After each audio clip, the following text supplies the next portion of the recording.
Olá! Hoje a gente vai mergulhar fundo em um dos textos mais fundamentais de toda a tradição judaico-cristã, o livro de Deuteronômio. É uma história sobre um adeus, sobre uma nova geração e, acima de tudo, sobre uma escolha que define um destino. Ok, vamos tentar imaginar a cena. Pensa só, uma nação inteira, o povo de Israel, está ali, parada às margens do Rio Jordão. Eles acabaram de passar 40 anos vagando pelo deserto e agora estão prestes a entrar na terra que lhes foi prometida. É um momento de virada, sabe? Cheio de expectativa e, claro, um bocado de incerteza. E é fundamental entender uma coisa aqui. Deuteronômio não é só um livro de leis, um código penal. Não! Ele é apresentado como uma série de discursos de despedida. É o Moisés, o líder que guiou essa gente por décadas, falando pela última vez, com uma nova geração. Uma galera que nasceu e cresceu no deserto.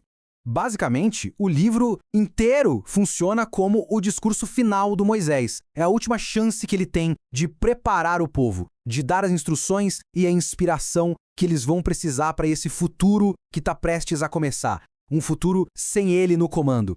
O próprio nome do livro, que vem lá do grego, já nos dá uma pista. Significa segunda lei ou repetição da lei. Mas por que repetir tudo de novo? A resposta é simples, porque essa geração não estava lá. Eles não viram os eventos originais no Monte Horebe. Eles precisam ouvir a história e as leis por si mesmos para que aquilo faça sentido para eles.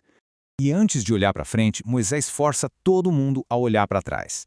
A memória é a base de tudo o que vem a seguir. A lição é bem direta. É preciso aprender com a própria história para não repetir os mesmos erros, né? E olha, ele não passa a mão na cabeça, não. Ele vai direto nos fracassos. Ele traz à tona um momento crítico de desconfiança, a rebelião dos pais deles em Cades Barneia. Aquela falta de fé teve consequências seríssimas que duraram 40 anos.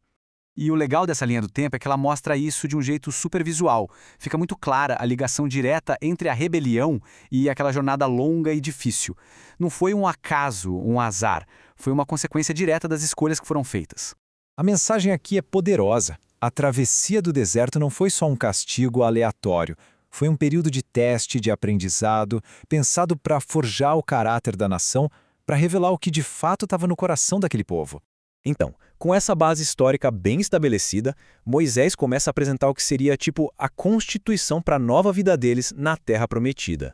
No centro de tudo, claro, estão os 10 mandamentos. Eles são a base, os princípios fundamentais que vão reger o relacionamento deles com Deus e também uns com os outros.